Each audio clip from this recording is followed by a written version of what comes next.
Our panel features Robert Cicada for Director of ATF and 4 District Court nominees: Andrew Davis, West District, Texas; Judge John Shepard, Western District, Arkansas; Anna St. John, Eastern District, Louisiana; Judge Christopher Wolf, Western District, Texas. We'll have several introducers in just a minute. Before I turn to them, we've seen a lot of judicial activism around the country in recent months. I've repeatedly spoken about the need for judges to remain in their constitutional lane. They must interpret and uphold the law in a neutral and impartial manner. They serve the rule of law, not political ideology or personal position. And that's why I'm so pleased with today's 4 judicial nominees. Their diverse careers demonstrate a commitment to our Constitution and the rule of law. Mr. Davis has had an impressive career across all branches of government, serving, having clerked for judges of the Northern District, Texas, and the Second Circuit. He served as an Assistant Solicitor General in the Texas Attorney General's office, and he's even worked in the legislature supporting this committee as Senator Cruz's chief counsel. This range of experiences will benefit him on the bench. Judge Shepard has a unique career, which also prepares him well to serve as a federal judge. He's litigated both civil and criminal matters. He's seen all sides of criminal disputes. Judge Shepard did criminal defense work as a court-appointed advocate, but also served as a prosecutor handling violent felonies and drug crimes. For the past year, he served as a state judge in Arkansas, continuing his career of service with distinction. Ms. St. John has an impeccable credentials, a graduate of Columbia Law School, clerking for Judge Barksdale on the Fifth Circuit. Her litigation practice has covered some of the most difficult areas of the law. She's litigated class actions, administrative claims, and constitutional questions. Ms. St. John also fought to protect First Amendment rights of free speech and religious liberties, and she's done great work advocating to protect women's sports. Judge Wolf spent nearly 2 decades in public service as a local and federal prosecutor. He handled the most important work facing the U.S. Attorney's Office in the Northern District of Texas and even in the District of Minnesota. Judge Wolf tirelessly worked to protect Americans against the scourge of drug trafficking and white-collar fraud. He's also served as a state judge for the better part of a decade, gaining experience that will serve him well on the federal bench. Our panel also features a well-qualified nominee serving as director of ATF. Mr. Cicada has had an extensive career protecting Americans at state and federal level. He served more than a decade as a police officer, receiving numerous awards and commendations for his service. He has also spent 2 decades at the ATF. He knows how to lead the Bureau because he's tirelessly worked throughout the chain of command. Mr. Cicada has worked as a special agent. He's managed ATF regional divisions, and he spent the past several years in the ATF's leadership. Mr. Cicada has a track record of collaborating with federal and state law enforcement to investigate drug trafficking, firearms trafficking, arson, and violent crimes. He's led investigative efforts into the host of violent gangs and domestic terrorist groups, including MS-13 and Tren de Aragua. The committee has received nearly a dozen letters from law enforcement organizations commending Mr. Cicada and endorsing his nomination. and I have also seen Mr. Cicada's work firsthand, so now I want to compliment him on this. Last month, I successfully worked to secure a resolution for my ATF whistleblower who experienced severe retaliation at the hands of the previous administration. He had blown the whistle on ATF's misclassification scheme and improper hiring practices. Mr. Cicada worked closely with my staff to bring this resolution forward, saving the taxpayers, well, a lot of taxpayers' money were wasted, but make sure that no more were wasted. I commend his strong leadership and aggressive efforts to find a solution for this brave whistleblower, and if confirmed, I encourage him to enable more whistleblowers to come forward to help him understand what's going on in the Bureau. Now Senator Durbin's going to speak. I want everyone to keep their questions limited to the 5-minute allotted to keep the hearing on schedule. Senator Durbin. Thanks, Chairman Grassley, and congratulations to the nominees and their families. I've been on this committee for a number of years. I've attended more nominations hearings than I can count. Administrations have changed and the control of Senate has gone back and forth. But one thing hasn't changed, and that's the purpose of the hearing. We're here to determine whether each of the nominees is qualified on the judicial side for a lifetime appointment to the bench. One key question is whether you will have the independence as a judge, an Article III judge, to rule against the government without fear or favor if it does something illegal or unconstitutional. The stakes have never been higher in modern times. In its second iteration, the Trump administration has gone to unprecedented lengths to upend the rule of law, violate the constitutional rights of Americans, and blatantly ignore court orders. Look no further than Minnesota. Peaceful protesters are being pepper sprayed in the face when they are already restrained face down on the ground. U.S. citizens are being detained for hours and sometimes days, all because of the color of their skin or because they have an accent. In the span of 2.5 weeks, federal immigration agents killed 2 U.S. citizens in Minnesota who were exercising their First Amendment right to document and peacefully protest this administration's policies. In response, administration officials falsely claimed that Renee Good, one of the first victims, and Alex Petrie were domestic terrorists. That's not the only time that term has come up. Yesterday we had a gathering to have testimony from other victims of ICE and Border Patrol. One of the most noteworthy was from the city of Chicago. Her name is Marymore Martinez. She's 30 years old. She's a teacher at a Montessori school. One Saturday morning in October, she decided to take some clothing that she'd gathered and take it to her local church so it could be given to others. On the way to that, she encountered individuals who were with the federal agencies, ICE and Border Patrol. What happened next is incredible.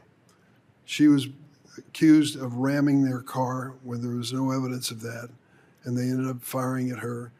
They struck her with 5 bullets, left her with 7 holes in her body.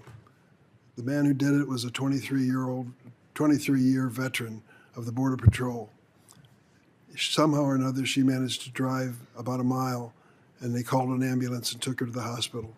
The FBI agents and others met her at the hospital and started restricting her movement, saying she couldn't seek further medical advice because she was under arrest.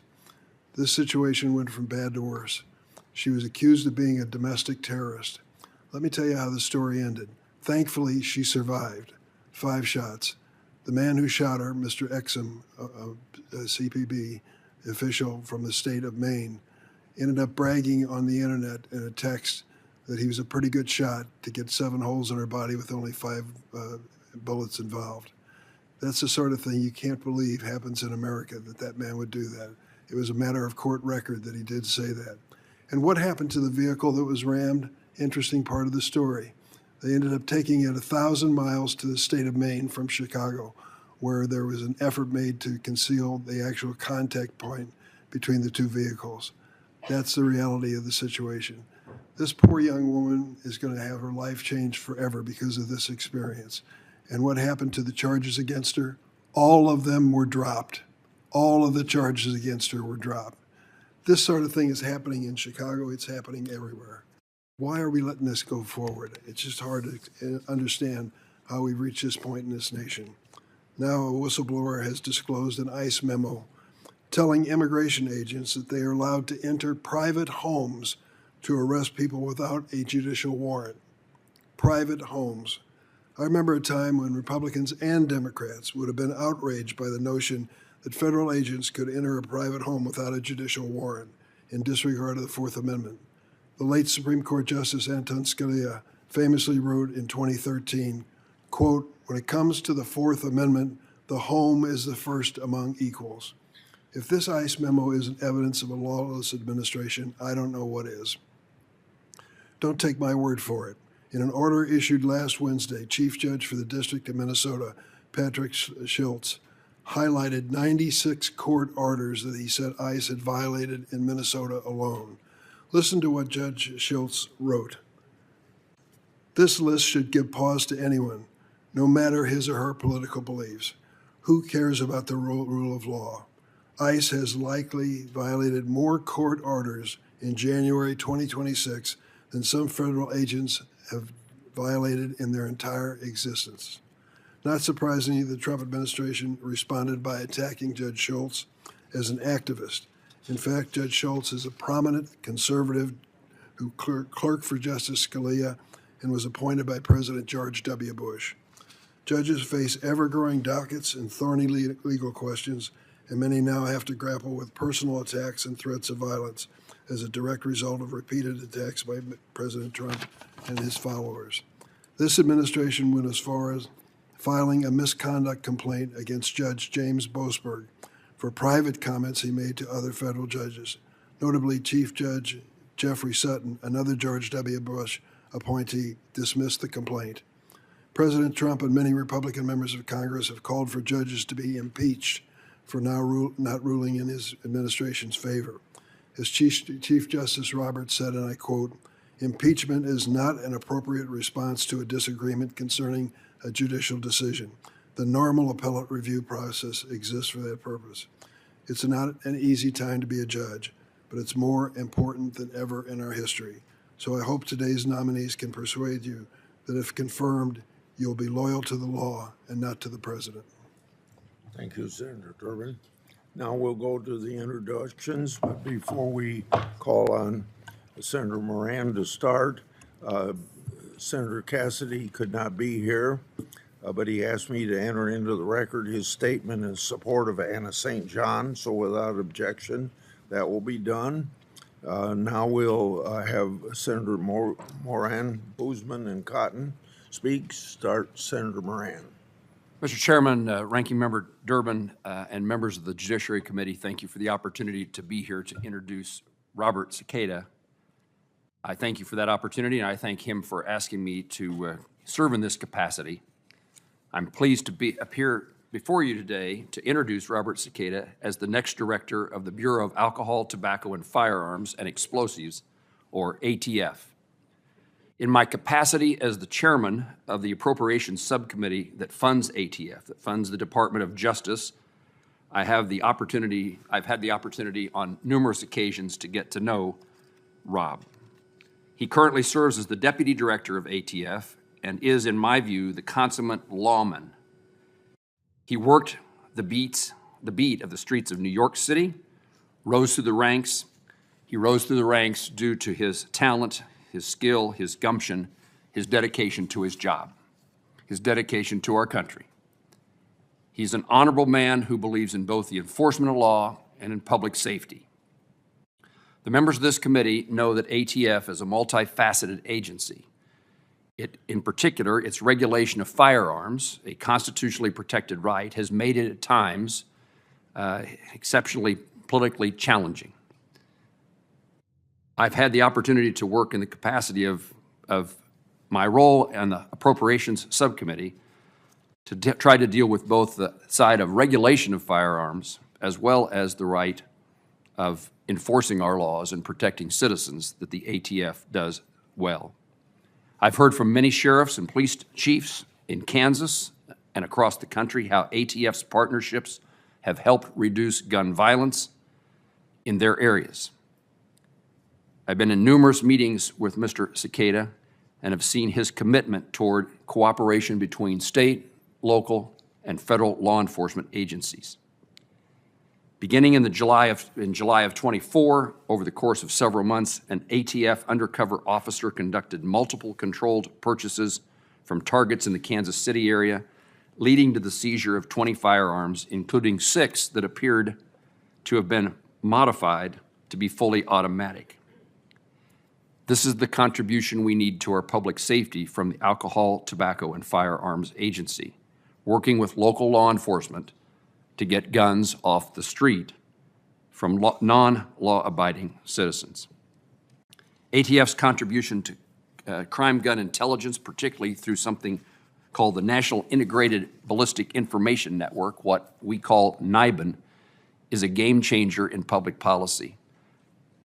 And this nominee has been fully engaged in bringing technology to the efforts of protecting the public. Simply put, ATF is an agency that ensures violent criminals are put behind bars. Several years ago, in my capacity in appropriations, I was visiting with Attorney General William Barr, where I asked him, what do I need to know about the Department of Justice? And he told me something that I've remembered. And we have responsibility for appropriating for the FBI, the DEA, and the U.S. Marshals as well. But Attorney General Barr told me that ATF is the can-do agency and that they deserve our support.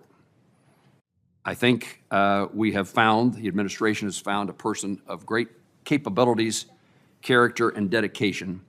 Robert Cicada is a great nominee to be the next director of ATF, and I ask your consideration of that process, and I hope you find him favorable to serve in this capacity. Thank you, Mr. Chairman. Thank you, Chairman Grassley and Ranking Member Durbin and my distinguished colleagues. It's an honor to be here with my friend and fellow senator to introduce a distinguished Arkansan, John Thomas Shepard, President Trump's nominee to serve as a judge on the United States District Court for the Western District of Arkansas. I would also like to say hi to his family and friends who are here in attendance to support him, and we are more than happy to have you. A native of El Dorado, Arkansas, John Thomas is a graduate of Rice University and the University of Arkansas School of Law. After graduating, John Thomas served as an attorney and later partner at Shepard & Shepard with his brother Matthew, who is also a very respected lawyer in South Arkansas. And they both take after their father, Bobby, who has served on the U.S. Court of Appeals for the Eighth Circuit since 2006. John Thomas went on to become the prosecuting attorney and then judge for Arkansas's 13th Judicial Circuit. Throughout his career, he has earned the trust and respect of his fellow attorneys, law enforcement officials, and Arkansans through his integrity, professionalism, and thoughtful leadership. He is widely regarded as a fair and even-handed jurist whose careful analysis and sound judgment reflect a deep respect for the rule of law. John Thomas has consistently demonstrated a strong work ethic and an intellectual rigor, and I'm confident he will bring the same level of care and diligence to every matter that comes before him. His breadth of experience and as a prosecutor and a judge has prepared him well for the federal bench, and it's for these reasons that I commend President Trump's decision to nominate him. There's no question that John Thomas Shepard is exceptionally qualified and well-suited to serve with distinction on the United States District Court for the Western District of Arkansas. I strongly support his nomination and urge my colleagues to do the same. Thank you, Mr. Chairman. Thank you, Senator Boozman. Now, Senator Cotton. Chairman Grassley, Senator Durbin, members of the Senate Judiciary Committee, good morning. I'm pleased to join Senator Boozman and to be with you today to introduce my fellow Arkansan and the nominee to the U.S. District Court for the Western District of Arkansas, the Honorable John Thomas Shepard. I want to first thank Judge Shepard for answering the call to public service in this new role. I'd also like to recognize the Shepard family, a pillar of the El Dorado, Union County, and South Arkansas communities. Joining us today are his wife, Molly, his sons, Tommy and Roe, his father, 8th Circuit Judge Bobby Shepard, his mother, Bobby, his brother, Matthew Shepard, a state representative and former Speaker of the Arkansas State House, his sister, Sarah, her children, and his father-in-law, Dr. James McGee. Last but certainly not least, I'd also like to mention his youngest son, Will Henry, a busy 2-year-old who I imagine is at home with a more enjoyable source of entertainment. Thank you all for your support for Judge Shepard, especially through this nomination process. Judge Shepard has dedicated his career to upholding the rule of law in Arkansas. As an accomplished prosecutor and now a judge, he has worked tirelessly to keep Arkansans and our community safe from violent criminals and drugs. A native of El Dorado, Judge Shepard graduated with honors from the University of Arkansas School of Law. After private practice, focusing on areas such as federal and state civil litigation, commercial transactions, and business formation, Governor Asa Hutchinson appointed Judge Shepard as the prosecuting attorney for the 13th Judicial District in El Dorado. As prosecuting attorney, Judge Shepard handled a wide range of felony cases, including homicides, major drug cases, and white-collar criminal offenses. With years of legal experience under his belt, Judge Shepard won election to be the circuit judge for the 13th Judicial District. In this new role, Judge Shepard continues to handle a wide range of felony cases, but this time while presiding from the bench. In addition to his professional accolades, Judge Shepard is active in his community. Among his many venues of service, Judge Shepard is a volunteer youth coach for the Boys and Girls Club of El Dorado, a radio color analyst for the El Dorado High School football team, and an active member of his church. Judge Shepard has done an exceptional job serving the state of Arkansas as a legal professional, judge, and community leader. I'm honored to join Senator Boozman in supporting his nomination. I encourage my colleagues on the committee and in the Senate to do the same. Thank you. Thank you, Senator Cotton. Now, Senator Cornyn. Thank you, Mr. Chairman. Thank you for holding this hearing today. I'm honored to introduce the Honorable Christopher Robert Wolf, President Trump's nominee to serve as the U.S. District Judge for the Western District of Texas, as well as Andrew Bray Davis, President Trump's nominee to serve as U.S. District Judge also in the Western District. Texas is proud of our federal judiciary, and I'm always happy to see those who've already dedicated so much of their careers to public service receive these well-deserved promotions. Judge Wolf is no exception. After earning both his BA and JD from Baylor University and a brief stint in private practice, he began his journey in public service as a local and then federal prosecutor. Judge Wolf also spent time working in the U.S. Attorney's Office in the District of Minnesota, but in 2010 he returned to the Northern District of Texas, where he became Deputy Branch Chief in 2017. In 2018, Governor Abbott appointed Judge Wolf to serve as a state district court judge for the 213th Judicial District in Tarrant County, where he was reelected in 2020 and 2024. With so many years of dedicated public service to the state of Texas, I have no doubt that Judge Wolf will continue his excellent work now as a judge on the U.S. District Court for the Western District. Mr. Davis hails from Lubbock, Texas, known as the Hub City, the home of Buddy Holly. Many of you are too young to know who Buddy Holly was, but he made Lubbock famous. He completed his undergraduate education at Rice University in Houston and then went to the Big Apple to attend law school at Columbia, where he earned his JD. Afterwards, he served for one of our most distinguished district court judges, Sidney Fitzwater, in the Northern District of Texas, and then headed to the Second Circuit to clerk for Judge Rina Raji on the U.S. Court of Appeals. He spent 3 years working in civil litigation and regulatory law before becoming an assistant solicitor general in the Texas Attorney General's office. Mr. Davis was hired by a former Texas Solicitor General who we are all familiar with, Ted Cruz. Mr. Davis worked for him in the Senate Judiciary Committee, eventually rising to serve as Senator Cruz's chief counsel. After his time on the Hill, he joined Lahotsky, Keller, and Cohn as a partner. Once he's confirmed, I'm sure Mr. Davis's experience, His stellar education and his West Texas roots will serve him well in this position. I just want to close by saying congratulations, Andrew and Chris, on your nominations, and I look so forward to supporting both of your confirmations here in the committee and on the Senate floor soon. Thank you, Senator Cornyn. Now Senator Cruz.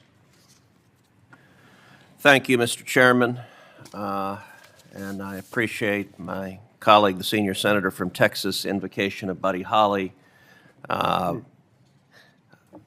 think all of us remember where we were the day the music died. Today, the committee has the privilege of considering two exceptional nominees, both sons of Lubbock, Texas, who embody the very best of public service, professional excellence, and devotion to the rule of law. It is not every day that we introduce two nominees from the same hometown, much less two graduates of Lubbock High School.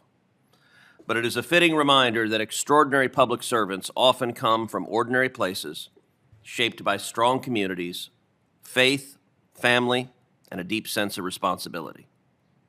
A federal judgeship is a calling of public service, one that requires patience, restraint, and an enduring commitment to the rule of law. Both of our nominees have answered that call time and again, choosing service to the public and to this institution over easier paths in public life. Let me begin with Andrew Davis. After graduating Lubbock High School, Andrew attended Rice University and later went to Columbia Law School, where he was a James Kent Scholar. Andrew went on to clerk for two federal judges, Judge Sidney Fitzwater, former Chief Judge of the Northern District of Texas, and Judge Rena Raggi of the Second Circuit. As an Assistant Solicitor General, Andrew represented the state of Texas before the Texas Supreme Court, the Fifth Circuit, and the United States Supreme Court, handling some of the most consequential legal questions facing the Lone Star State. Andrew then came to Washington to serve on this committee as my chief counsel. I will give him a word of warning. My last chief counsel, who was nominated to be a judge and who actually the Senate confirmed yesterday, during his hearing, my friend and colleague Senator Kennedy asked him if it was true or false that I could burp the alphabet. And so I would advise, backwards. So I would advise, Mr. Davis, I hope you have prepared diligently for what I assume will be Senator Kennedy's withering line of questions. And I'm telling you right now, you will have no help and assistance from this front as you endure that gauntlet. Senator Cruz, thank you very much. Now Senator Kennedy. Actually, I'm sorry, I thought you were done. It's the danger of pauses when one is speaking. Okay. But Andrew is going to serve as a terrific judge on the Western District of Texas, and he is going to bring integrity and principle and fidelity to the rule of law. But I secondly want to introduce Chris Wolf. Chris Wolf was also born and raised in Lubbock and is a graduate of Baylor Law School. He spent 15 years as a prosecutor in the Northern District of Texas, trying serious drug trafficking and white-collar cases before being appointed by Governor Abbott to the State District Bench. For nearly 8 years, Judge Wolf has presided over serious felony cases, including sexual assault, child abuse, financial fraud, and capital murder. Over the course of his career, he has tried or presided over more than 100 trials. He is widely respected as a fair, efficient judge who follows the law and treats every person before him with dignity. Judge Wolf is here today with his family, including his wife Sarah, and 5 of their 6 children. Their son, who is not currently present for today's hearing, is currently deployed as a Navy surface warfare officer aboard the USS Pinckney. Judge Wolf will serve the country with honor, and I'm glad to support his nomination. And now I am done. Thank you, Senator Cruz. Now Senator Kennedy.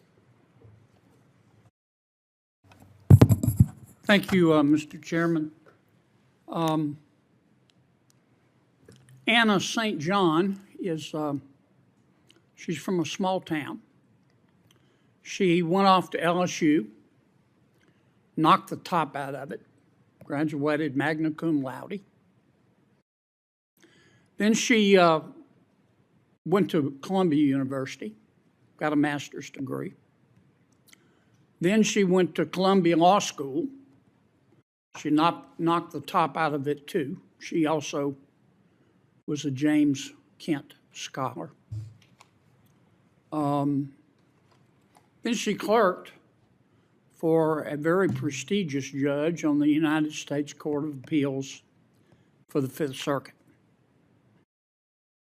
After that, Covington and Burling, a firm headquartered in Washington, D.C., but with offices all everywhere, recruited her. Now, let me just say a word about Covington. It's one of the premier law firms in the world. Has been for as long as I can remember, 75 years. You may or may not like their politics, but they don't hire dummies. And what they do is they hire a bunch of bright students right out of law school, work them to death, and let them compete.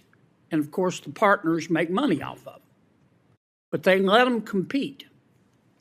And for many of the young lawyers there, for the first time in their lives, they're around people that are smarter and have a greater work ethic than them. And a lot of young lawyers leave. I'm not picking on Covington. That's the model for a lot of the great law firms. So it's rare to stay at Covington for a long period of time unless you're going to be made partner. Miss St. John did. She stayed 7 years. And I have it on good authority, and I knew it anyway, that had she stayed, she would have been a partner. The good news is that would have meant mega bucks. The bad news is that being a partner at a major law firm like Covington, it's not a job, it's a lifestyle. And that's okay. I mean, all the big firms talk about life balance and all of that, but it's all rhetoric. You know, it's a lifestyle. It's not a job. Before she was made partner, even though she would have been had she stayed, Miss St. John said, you know, this isn't for me. I want to get married. I want to have children. I want to have a little more balance in my life. So she left. She came back to Louisiana. Any firm in Louisiana would have hired her. But she chose to go with a boutique national law firm involved in they don't hire dummies either, involved in class actions throughout the country. I'm telling you this to give you an indication of what her background is like. You'll see in a second. I have never talked politics with Ms. St. John. I don't have the slightest idea what her politics are. But I have talked about the law with her. And that's why I think Bill and I nominated her to the president. She's a real student of the law, not all lawyers are. She understands the beauty of the law. She understands the majesty of the law. She understands the nuances in the law. And that's the kind of person we want on the federal bench. And that's really why I recommended her to the president. And I talked too long, Mr. Chairman, but I think you'll see what I mean in a second when the committee gets to ask her questions. Thank you, Mr. Chairman. Thank you, Senator Kennedy. Will the 5 people being nominated in question today come forward? And before you sit down, I would like to swear you.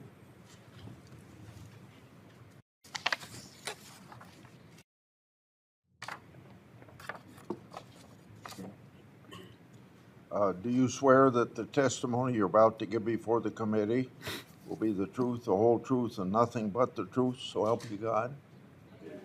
All have answered affirmatively. Each of you can, please sit down. Each of you can, before you give your statement, introduce your family and friends, whatever you want to say, you can say. And we'll start with you, Mr. Cicada. Good morning. Thank you. Really briefly, before I give my statement, I would like to just thank my son, Robbie, who traveled up here from Florida late last night to be with me today and support me. My wife and daughter are both in school today and couldn't be here today to join me. I have many of my friends and coworkers from ATF here, in addition to many state and local law enforcement officers that I've had the honor of working with over the many years that have been involved with ATF, NYPD, and the Plantation Police Department. Good morning, Chairman Grassley, Ranking Member Durbin, and the distinguished members of the committee. Thank you for the opportunity to be before you today. I'm deeply honored and humbled by President Trump's nomination to serve as the Director of Bureau of Alcohol, Tobacco, Firearms, and Explosives. I am grateful to the President for his confidence and his unwavering commitment to backing the men and women of law enforcement who put themselves in harm's way every day to protect the American people. I'm also thankful to this committee for its consideration of my nomination. I would like to begin by thanking my family. My wife, Leah, and my children, Robbie and Gianna, have been my constant source of strength and purpose throughout my career. Over the past several years, my wife has courageously battled stage 3 breast cancer while holding our family together as I commuted between Florida and Washington in continued service to this nation. Public service, particularly in law enforcement, demands real sacrifice, and none of it is possible without the families who stand behind us who are serving. I also want to recognize my parents who are no longer with us. In 1966, they fled communist Yugoslavia and came to the United States in search of freedom, opportunity, and the rule of law. They became naturalized citizens in 1973 and believe deeply in what this country represents, that liberty matters, that hard work matters, and that the law should protect the innocent while holding the guilty accountable. The journey shaped my values and instilled in me a lifelong commitment to protecting freedom under the Constitution. I've spent nearly 34 years in local and federal law enforcement with a singular mission: keeping the American people safe. From my early career as a police officer and detective in New York City through my current service as Deputy Director at ATF, my focus has been clear: identify and dismantle violent criminal organizations, remove dangerous offenders from our streets, and to protect the communities we serve. At ATF, I've had the privilege of working alongside extraordinary professionals: special agents, industry operations investigators, forensic scientists, intelligence analysts, and professional staff who carry out some of the most difficult and dangerous work in law enforcement. ATF's core mission is public safety, targeting violent criminals, disrupting firearms trafficking networks that arm gangs and cartels, investigating bombings and arsons, and supporting our partners with world-class forensic and intelligence capabilities. If confirmed, my foremost priority will be to ensure ATF supports President Trump's mandate to make America safer by remaining relentlessly focused on violent crime. ATF's mission is not to burden lawful gun owners or undermine the Second Amendment. The right to keep and bear arms is a constitutional guarantee, and I am committed to protecting and preserving it. Effective law enforcement and respect for civil liberties are not competing goals. They are inseparable obligations. I am equally committed to supporting the men and women of ATF. They deserve clear mission focus, strong leadership, modern tools, and accountability at every level. Excellence will be recognized and misconduct will not be tolerated. Finally, I respect the essential role of Congress in this committee. Oversight is vital to maintaining public trust. If confirmed, I commit to being transparent, responsive, and forthright as we work together to protect the American people. Thank you again for the opportunity to be here before you today. I look forward to answering your questions.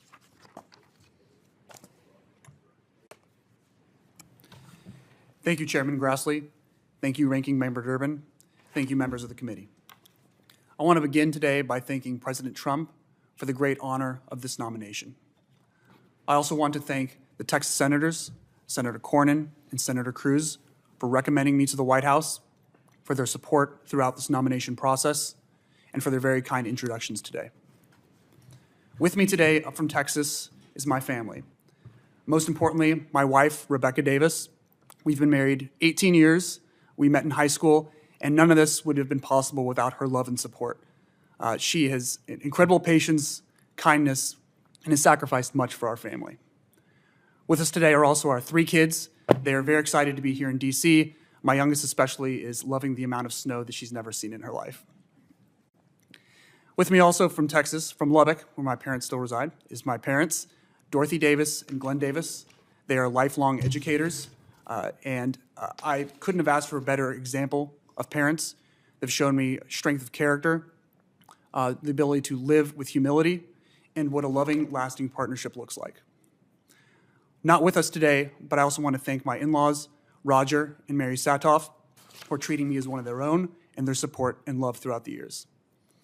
Lastly, I want to thank all the people who've supported me throughout my career in this process that cannot be here today. Specifically, in that category, I'd like to thank my first two bosses for whom I had the privilege to clerk, Judge Sidney Fitzwater of the Northern District of Texas and Judge Rena Raggi of the United States Court of Appeals for the Second Circuit. It is an honor of a lifetime to be sitting here before you, and I look forward to your questions.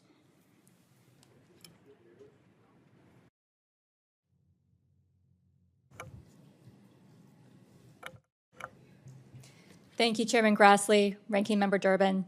Thank you, Senator Kennedy, for that generous introduction and for your support.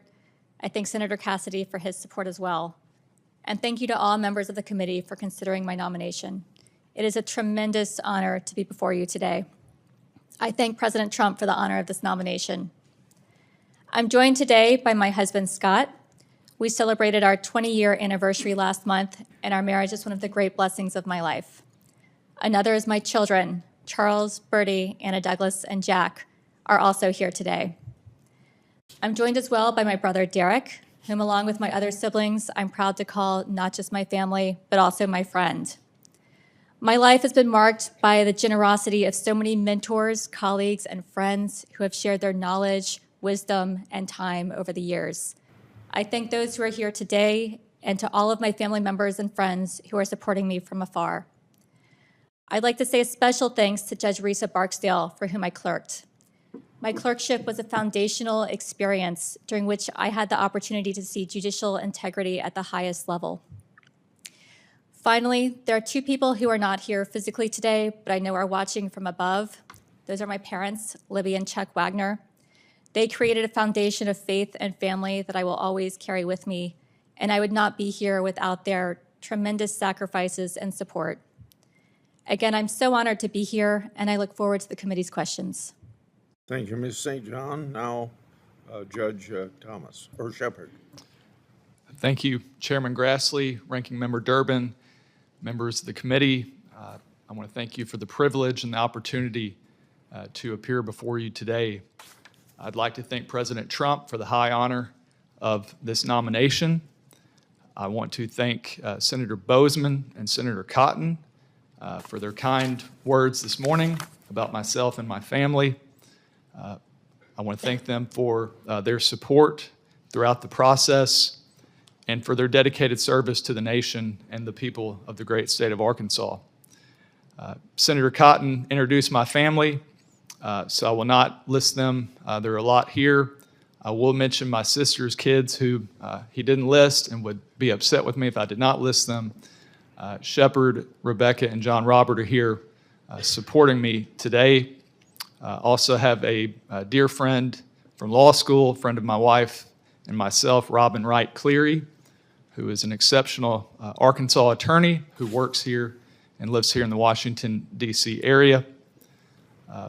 When you live in a small town, you have a lot of support, and I want to thank the people of South Arkansas for their encouragement and support throughout the process. Also, I know they wouldn't forgive me, but my teammates on the Rice football team and coaches who have reached out and supported me, I want to give them a special acknowledgement. I greatly appreciate all their support. Finally, I do want to thank my family for their love and support through the years. I was lucky to be raised in a family that instilled the importance of hard work, public service, and a faith in God. And I know that has carried me through the various chapters of my career and has brought me here today. And I look forward to answering your questions. Thank you, Mr. Shepard. Now, Mr. Wolf.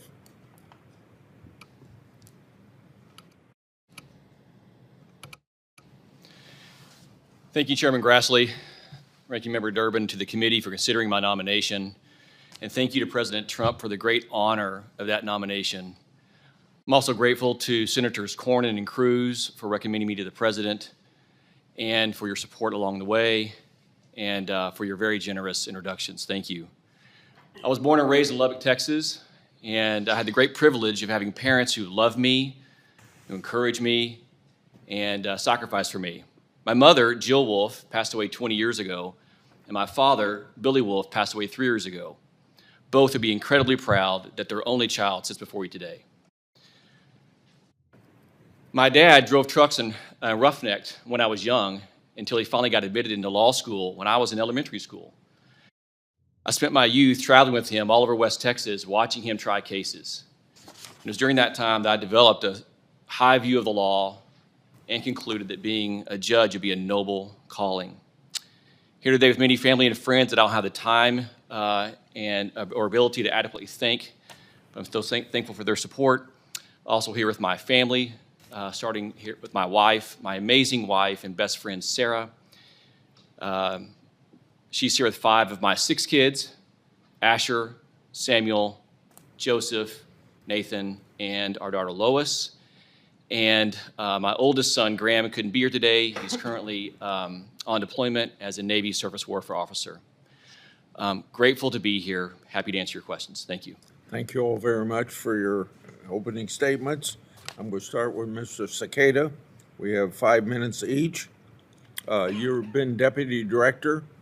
You've been there a long time. You know what works and doesn't work.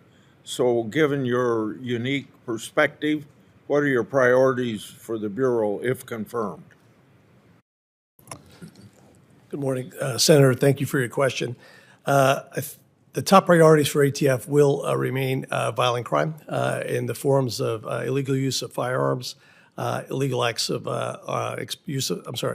of explosives, and criminal acts of arson. We will prioritize those efforts as we work with our state and local partners around the country. As you stated earlier, and we discussed yesterday, 2 days ago, ATF is a small agency, and we are interdependent on our state and local partners. We currently have about 1,400 task force officers. We have firm commitments with our partners to continue using crime gun intelligence, E-Trace, NIBIN, and DNA to work with our partners to identify who the scourges of their communities are, the people that are responsible for using firearms illegally to commit violent crime, and ATF will do that as our primary focus.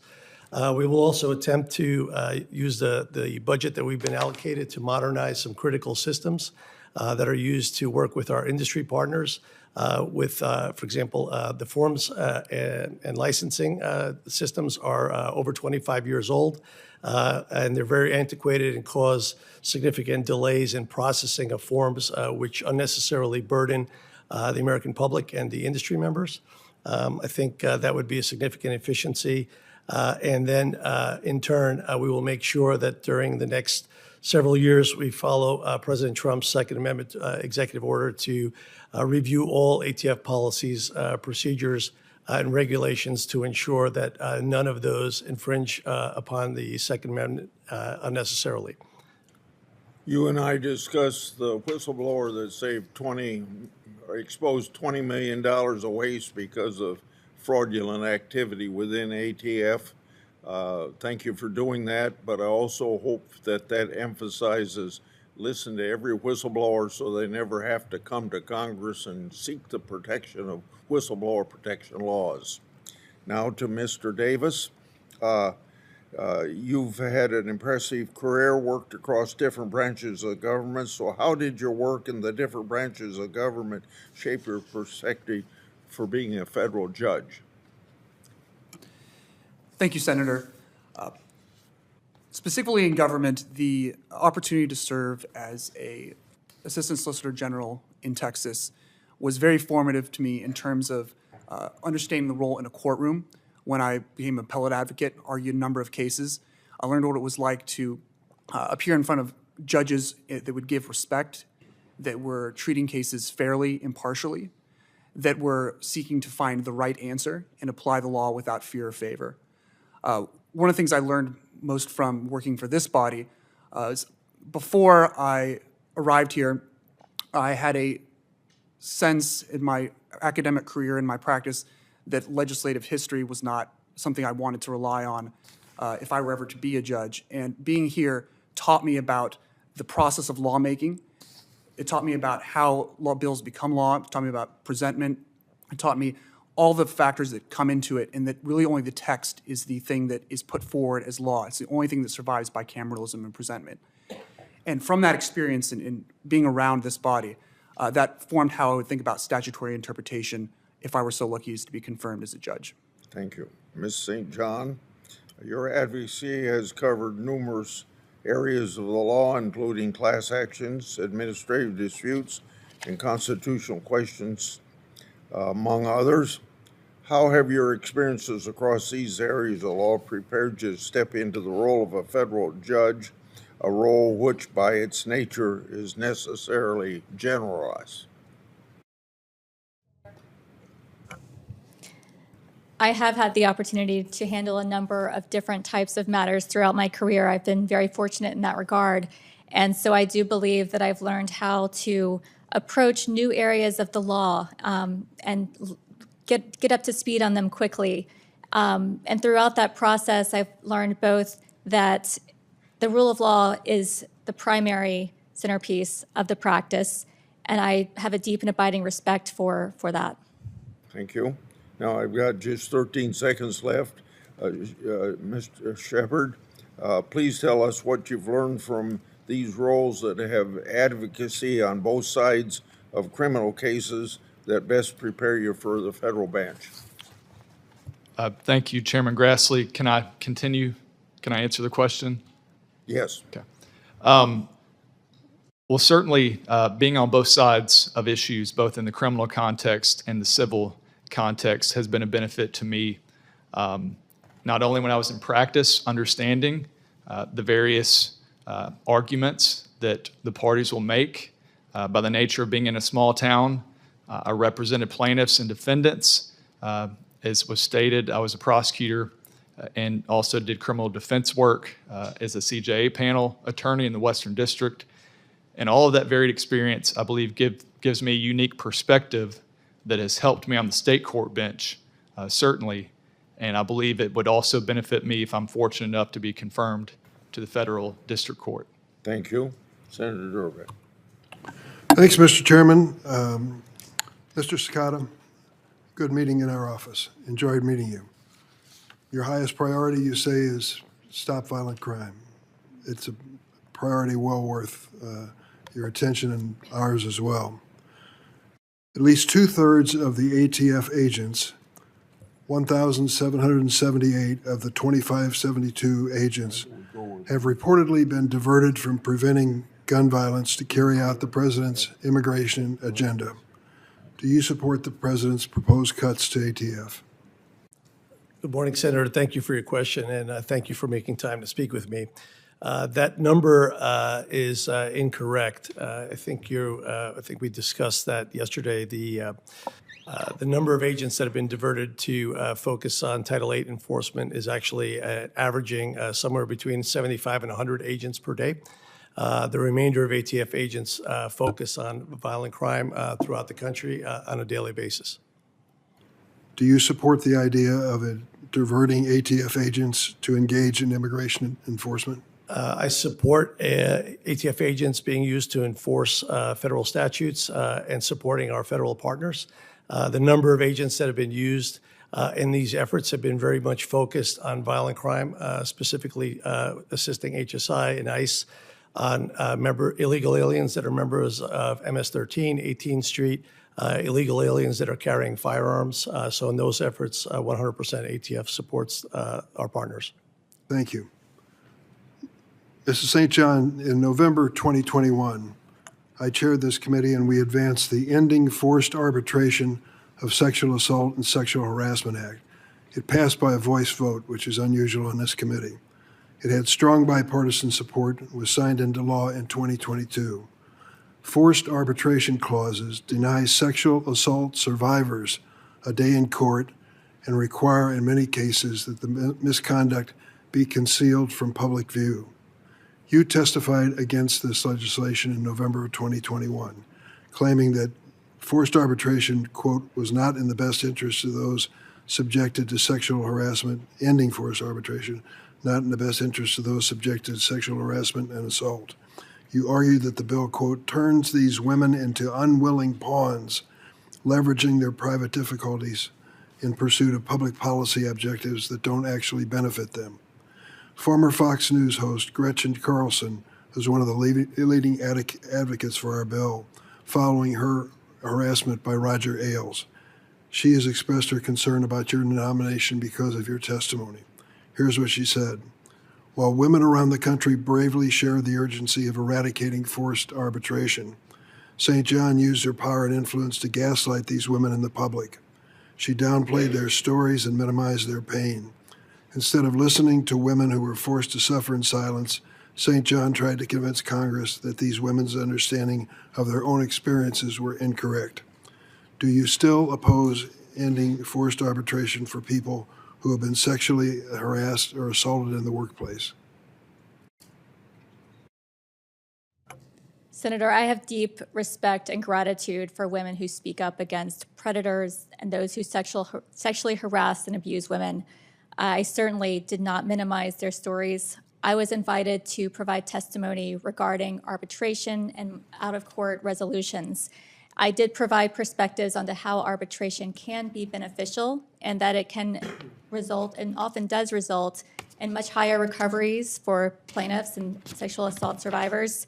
It's a quicker process, and it doesn't require women who may not want to go public to have their names splashed in a public docket or in the news.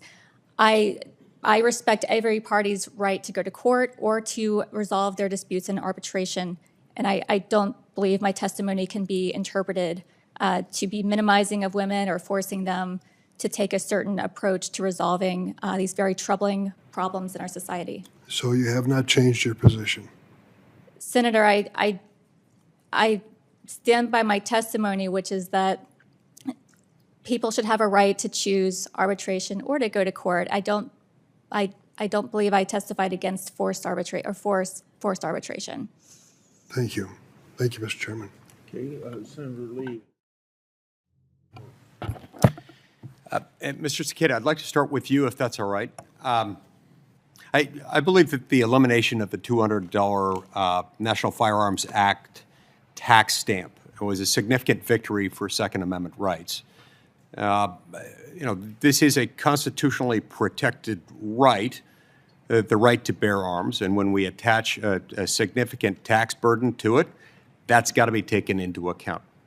Now, unfortunately, that didn't eliminate all laws that might fall, under the same argument.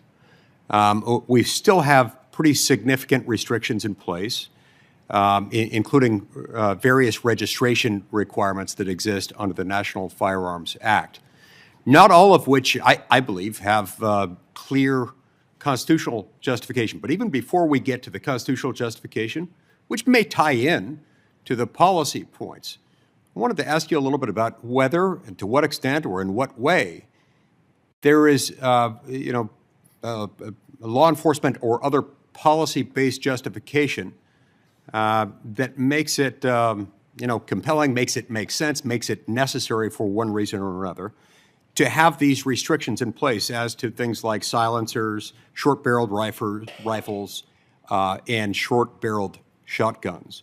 Can you think of good policy-based law enforcement justification for having those on the books?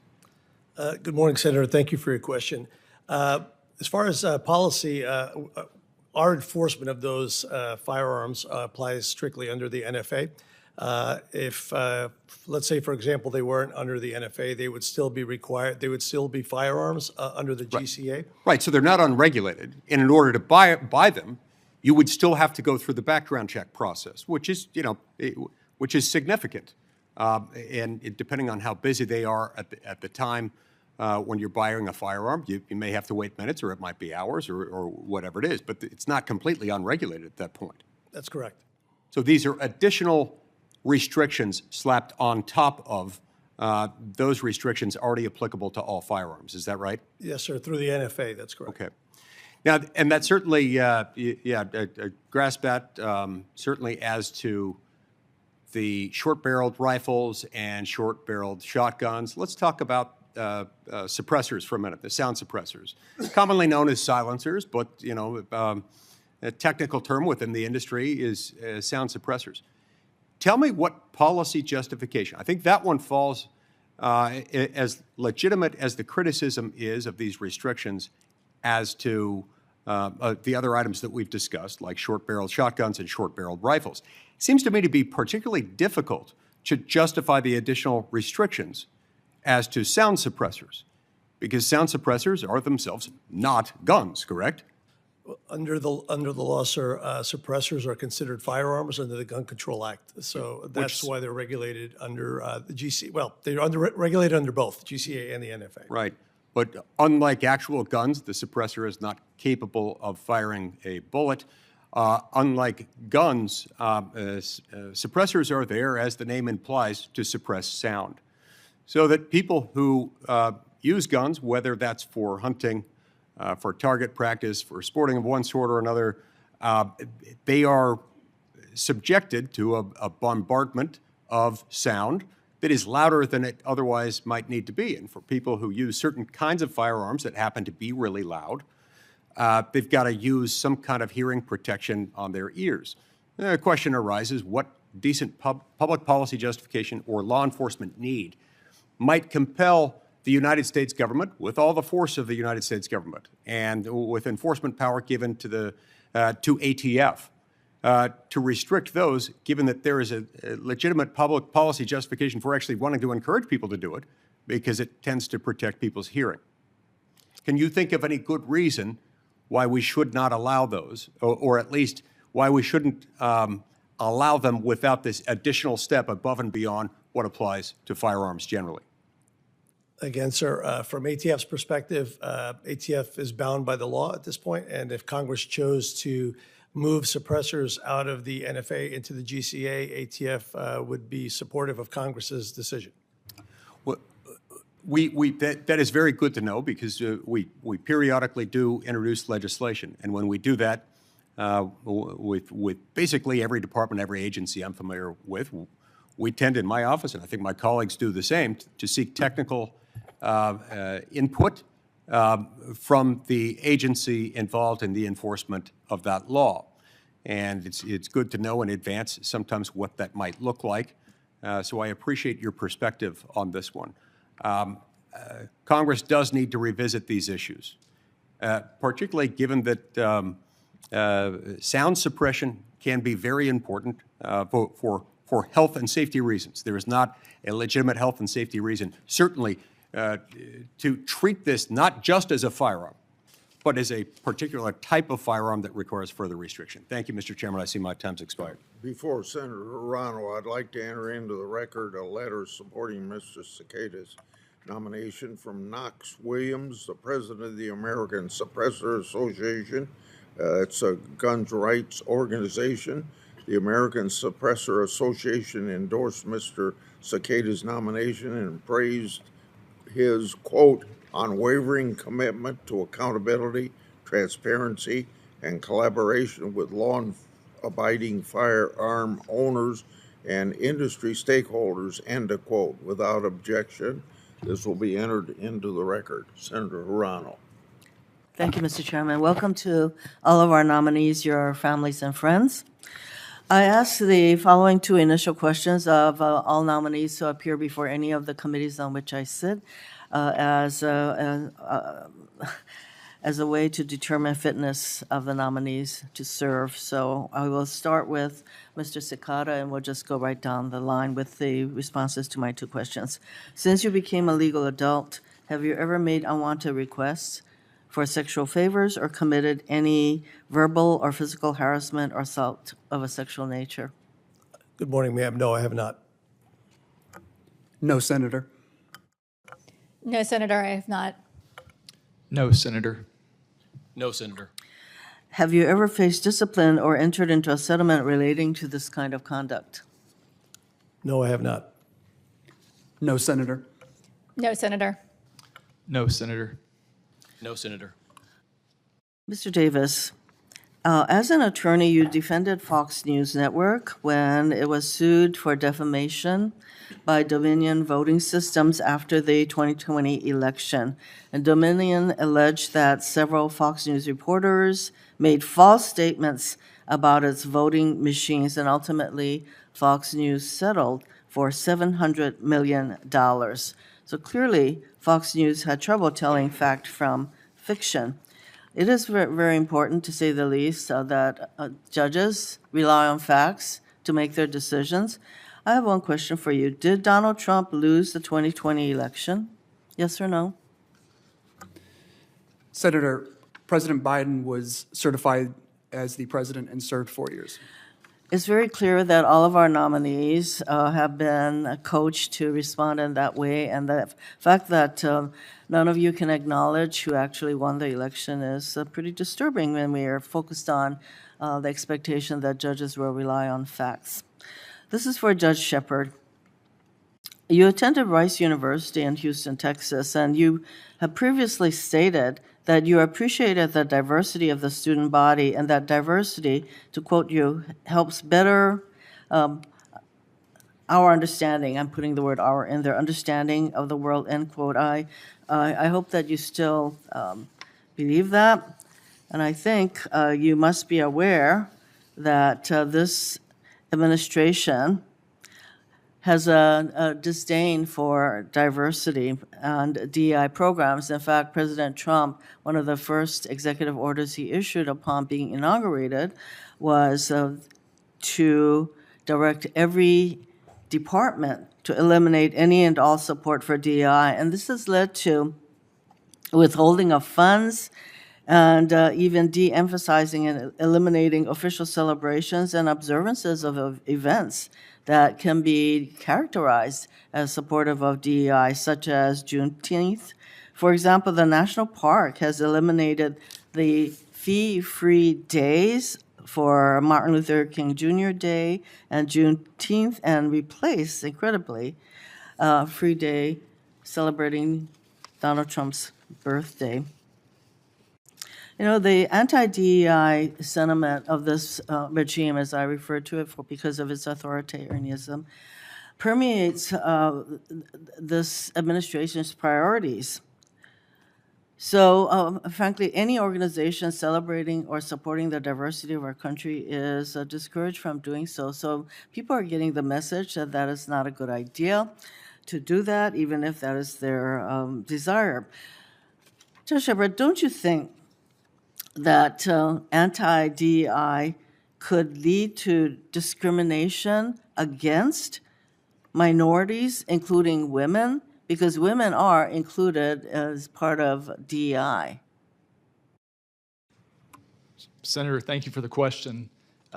The speech you're referring to was a discussion given to prospective college students, and the nature of those comments related to the benefit of going to a school, experiencing different people, the fact that we live in an era, there's a global economy, and it benefits you to experience diversity in all ranges, not simply race. As your question relates to any legal issues, as a sitting judge and a nominee to this position, I can't wade into matters of debate amongst Congress. Under the judicial canons, I cannot answer that question. I think that you still acknowledge that we live in a diverse country, and I would say that the anti-DEI sentiment definitely creates an environment where discrimination against minorities would happen. So that is disturbing. For Ms. St. John, you were formerly a fellow at the Independent Women's Forum, which had previously advocated for exceptions to the right to access contraception for women. Now, the Supreme Court decisions, Griswold and Eisenstadt, stands for the proposition that the Constitution protects the right to access contraception. So would you consider these two cases to be settled law, and that as a district judge, should you be confirmed, that you would follow those precedents? If I am so fortunate as to be confirmed as a district court judge, I would be bound by all Supreme Court precedent. Would you consider the two cases I mentioned to be settled law?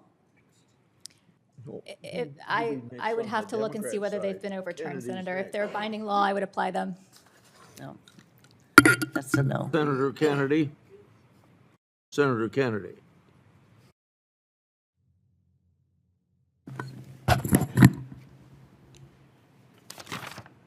Mr. Davis, did I hear Senator Cruz correctly say that you were a James Kent Scholar at Columbia, like Ms. St. John? Yes, I'm in good company with Ms. St. John. Okay. All right, so you were chief counsel to Senator Cruz. Yes, Senator. Senator Cruz is a pretty able lawyer himself. That must have been an interesting job. I've had the privilege of working for multiple bosses who were phenomenal lawyers. Senator Cruz is the utmost lawyer as a Supreme Court practitioner. He was phenomenal, and I've had also the pleasure to work with many other attorneys. The judges for whom I clerked were both fantastic. So I've had a lot of great mentors and examples throughout my life and career. In your job, were you around Senator Cruz a lot? Yes, Senator. Okay. We talk a lot about heroes in America, don't we? Yes, Senator. People who tolerate Senator Cruz on a daily basis are the real heroes, aren't they? Senator, I have nothing but positive things to say about working for Senator Cruz. He was a phenomenal boss, and I just loved the experience. Senator Cruz is my friend, man. I realize that's a questionable life choice, but he's my friend. Judge Wolf, you went to Baylor. Yes, Senator. We at LSU hired away your women's basketball coach, didn't we? Coach Mulkey. You understand we're not giving her back. I understand. Okay. Ms. St. John, what's a universal injunction? A universal injunction refers to an injunction that applies universally beyond the parties to the case. The Supreme Court has recently had something to say about universal injunctions, has it not? Yes, Senator. What did the Supreme Court instruct us?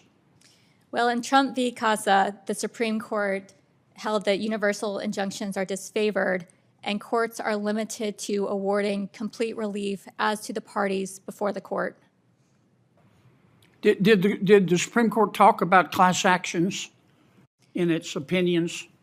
No, Senator, not directly that I recall. Okay.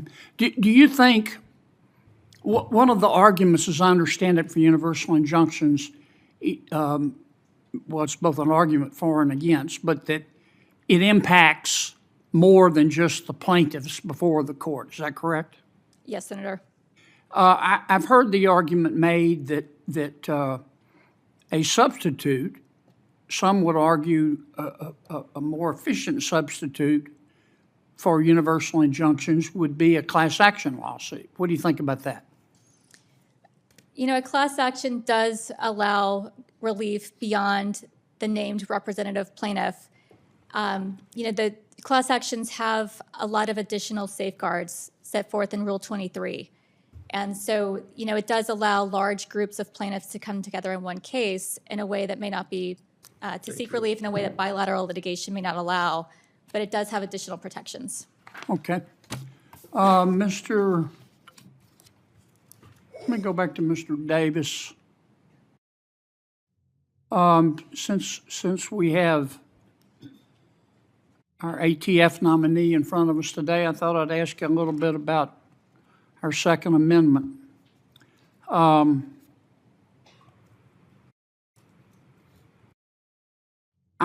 want to buy a bazooka, and I found a good deal on one in Europe. Can I buy it and own it and use it here in America?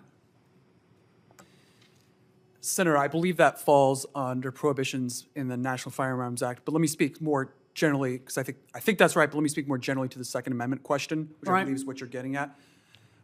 There's a fundamental right enshrined in the Second Amendment to keep and bear arms. Right. And the Supreme Court has said in Heller, written by Justice Scalia, that that is a personal right. It's not a right that is tied to being in a militia. It is a personal right that includes for defense. The Supreme Court has since elaborated on that doctrine, including in Bruin and most recently in Rahimi. It is made clear that the test for Second Amendment rights is whether the right falls within the text, history, and tradition of this country. And so I would need to look specifically at whether a bazooka or a weapon analogous to it would fall under the protection of the Second Amendment using that test, if I were so lucky as to be confirmed. Well, under Heller and Bruin, do I have unfettered discretion to own any kind of firearm that I want to? There are certain exceptions that are listed within the decision in Heller. And for example, machine guns fall under the National Firearms Act. So there are certain exceptions to what arms can be owned. But again, I would go back to the text, history, and tradition test if a case were to come before me as a judge that was asking that question. Okay. I'm sorry I didn't get to ask everybody questions. Thank you, Mr. Chairman. Senator Whitehouse. Thank you, Chairman. Mr. Sakata, welcome. Thanks for coming to my office to talk about ballistics tracing. I believe we agree that when local law enforcement roll up to a crime scene and find, for instance, a cartridge in the sidewalk, the quicker that those local police officers can identify the firearm that left that cartridge, that leaves distinctive markings on a cartridge, the better off they are, and that can both help officer safety and investigative effectiveness. Is that correct? Good morning, Senator. Thank you for your time yesterday, and yes, you are correct. You're referring to NIBIN, the National Integrated Ballistics Information Network. Yep. I look forward to working with you on trying to make sure that the database is robust as possible and that access to the information is as quick as possible. In a crime scene at night on a street, you want to know as quickly as you can where that came from. And so I'm glad that we agree on that and look forward to making further progress. Ms. St. John, it looks to me like pretty much every one of your employers has been funded by the Koch political operation. By that, I spell it K-O-C-H. Leonard Leo's political and judicial influence operation, or Donors Trust, which is kind of the identity laundering operation for the Koch brothers and others. Given that, how are you going to deal with cases that come before you in which, let's say, the Kochs have an interest? Would you recuse yourself? You seem to be essentially a product of their investment, and now you'll be making decisions that could affect their business. Senator, or their politics. My current organization, Hamilton Lincoln Law Institute, does not receive any funding from the Koch brothers. I've never received any indication I need to do any work consistent with their wishes to the extent they were a donor to any organization I've ever been a part of. And as to recusal, I would carefully look at each case and look at the relevant factors for recusal. Well, the Competitive Enterprise Institute seems to get lots of money, $10 million from Donors Trust and Donors Capital, $400,000 from Koch organizations. Its president became Donors Trust's president. The Hamilton Lincoln Law Institute got at least $1.25 million in litigation grants from Donors Trust. Independent Women's Forum, $300K from Leonard Leo's Judicial Education Project, more than $13 million from Donors Trust. So if you think that that's not something that you need to be concerned about as a judge, all that history, then I'm very disappointed to hear that. Mr. Davis, how about qui tam cases? You say they're unconstitutional. A qui tam case comes before you. Are you going to recuse yourself based on your stated opinion that that cause of action should not exist? Senator, in a capacity not as a nominee, I spoke about qui tam actions. However, there's binding en banc precedent in the Fifth Circuit if a key tam case came before me, I would follow that binding circuit precedent. Yeah, but there's obviously a certain amount of lean in judicial decisions. You're not automatons out there. How would you convince a qui tam plaintiff that you're not going to lean in every subordinate decision along the way against that party's interest because of your expressed views on qui tam? Senator, in the past, I offered views on one aspect, which was the constitutionality. That is something I have spoken publicly on. But as a nominee and as a judge, if I were so lucky as to be confirmed, I would follow the law faithfully. I would follow all. Yeah, I get that. faithfully. I get that. But I've also been a lawyer for a long time now and know a lot of judges, spent a lot of time in court. And anybody who's spent a minute in court knows that the judge is not an automaton. And everything from procedural rulings to scheduling rulings to undecided elements of a case allows the judge very substantial leeway. And if you're not prepared to listen to a qui tam plaintiff fairly because you think they're there unconstitutionally, that's something that you should consider as a judge, shouldn't it, you? Senator, I disagree that I could not listen to them fairly. You've said that the cases would be unconstitutional. Senator, if I were so lucky as to be confirmed, I would follow all precedent, and that includes precedent in the Fifth Circuit that makes clear that qui tam actions are constitutional. I would follow that fully and faithfully. Yeah, right. My time's up. Before I call on Senator Blackburn, I want to remind you, Mr. Davis, I'm author of the 1986 qui tam legislation. It's brought $86 billion of fraudulently taken money back into the federal treasury. Senator Blackburn.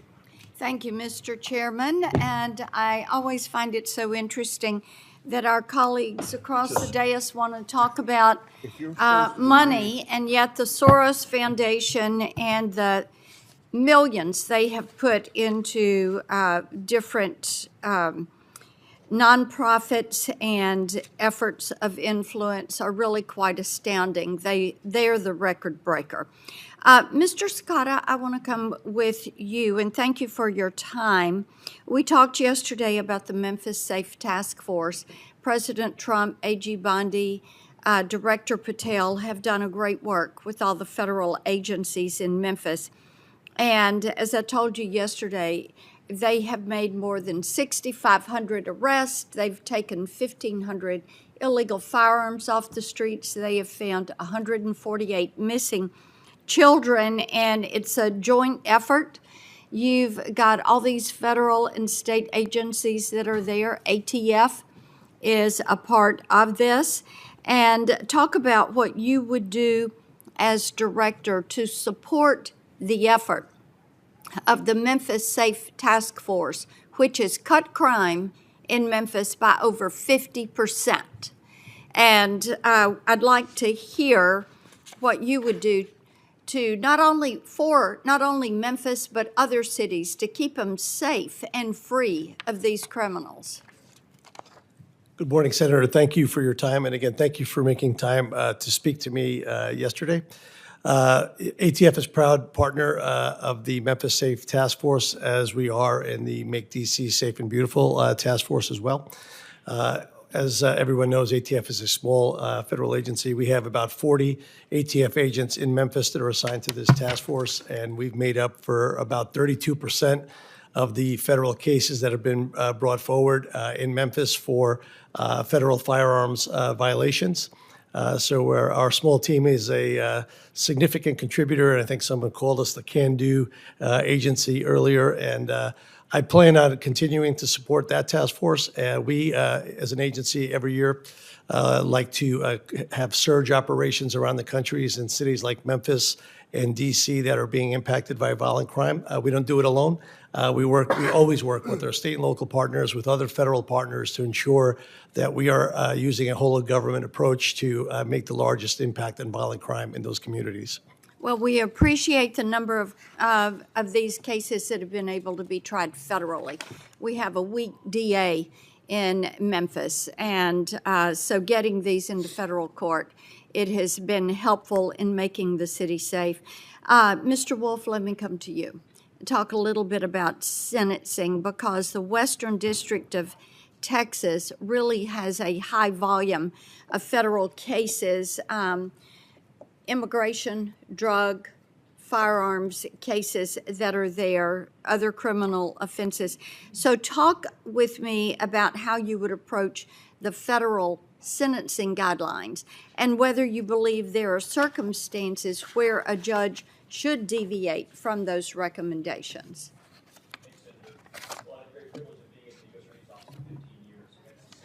Microphone. Thank you, Senator. I had the great privilege of being in the U.S. Attorney's Office in the Northern District of Texas for about 15 years. So got to see a lot of outstanding judges handle these issues who were faithful to the law. Of course, when it comes to sentencing, you have 3553A factors. You have to look at the history and characteristics of the defendant and nature and circumstances of the offense. Every now and then, of course, if a judge feels like that a sentence should go outside the guidelines, that they have a duty to articulate why they think that should happen on the record, why they think the guidelines aren't reasonable. Mr. Sakata, let me come back to you. On firearms cases, when you're talking about these federal firearms cases, what's the proper role of the ATF in enforcing those federal laws while also respecting the constitutional rights of the individual and the Second Amendment? Thank you for your question, Senator. ATF's, I think, in a unique position. We have the ability to use crime gun intelligence. I mentioned that earlier. It's intel that we gained from E-Trace, from NIBIN, and now DNA. So ATF is not driving around neighborhoods or going through people's homes looking to burden legal firearms owners with our enforcement actions. When ATF comes into a neighborhood, we've used intelligence to identify who the people are responsible for violent crime and hold those people accountable to the fullest extent of the federal authorities allowed by law. When we do that, we've seen significant impacts and significant sentences that not only remove those people from those communities that they've been terrorizing, but they serve as a significant deterrent for others that would choose that path as well. Thank you. Thank you very much, Mr. Chairman. Mr. Sakata, I'm actually really grateful you're here and really relieved by your nomination. Your years in dedicated service are something I have a lot of respect for and gratitude for. I've met so many ATF agents over the years and have found them to be remarkably committed professional public servants, and the fact that you would lead the agency that has so many means a lot to me. I'm worried, obviously, about the direction of the ATF. I have been for years, since I was a mayor, and we found out that the overwhelming majority of our gun crimes were done with people who acquired guns illegally.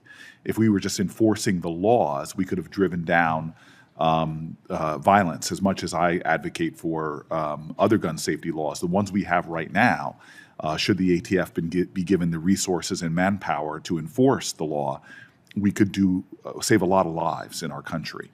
And so, unfortunately, that since the president's inauguration a year ago, the ATF has really been under attack, further attacks from the gun industry and high-ranking administration officials. Trump proposed gutting the ATF's budget by $400 million, already starved as an agency. The administration has diverted thousands of ATF agents away from investigating illegal firearm trafficking, bombing, tax evasion, and tracing guns from violent crimes to their perpetrators to instead do immigration enforcement. And this has primarily resulted in the rounding up of nonviolent immigrants and not getting weapons out of the hands of people that are doing horrible things with them. The administration even suggested eliminating the ATF altogether, which is stunning to me to hear this administration wanting to defund the police that do some of the most important work for keeping us safe. And so I have a few questions just about the direction of the agency. And I just want to emphasize, again, my gratitude that you're up for this position, but the importance of you maintaining your independence and not giving the gun industry or others who want to defund you any sway over the decisions you make. And so I just want to say for the record, if you can just state, do you think abolishing or defunding ATF would risk public safety? Good morning, Senator. Thank you for your comments. I think ATF plays a pivotal role in America's communities on reducing violent crime. And although I can't control the budgets, I think there would be a negative impact on America's communities. Thank you very much. A simple yes Sorry. would have sufficed, but I appreciate that. So this legislation is obviously misguided. I hope that you will take steps to ensure that the ATF is fully staffed, fully resourced, able to get its mission to protect the public from violent crime. Since 2007, when I first met with the head of the acting head of the ATF, they just told me the blunt truth about how much more they could do with more officers, and I hope that you'll advocate for that. The diversion of agents to conduct immigration enforcement. We know that Trump authorized ATF agents to conduct arrests of immigrants without permanent legal status. By September, about 80% of the ATF's roughly 2,500 agents had been assigned to the Immigration Task Force at some point. How many ATF agents are currently assigned to the Department of Homeland Security to conduct immigration enforcement? Sir, ATF has never had more than about 75 to 100 agents on a day working on immigration enforcement in support of ICE and HSI. So you said about 100 and currently at any time? No more than 100 at any given time. Okay. Have the diversions impacted ATF's capacity to enforce our national firearms laws? Not from our perspective. ATF in those operations has been focused on offenders that were illegally armed with firearms, MS-13, 18th Street, illegal aliens that have... No, I'm well aware and frankly grateful for the work that you do. It's just hard for me to believe that 100+ agents taken out of that important work going to arrest people with no criminal records is not taking you away from your work. More agents doing that work, I find, would probably help keep us much safer from the violent crime that is most concerning to the American public. I'd like to enter into the record an article from The Trace, which quotes David Hamilton, a former senior special agent who retired in 2021. He said, and I quote, "It is hugely disruptive.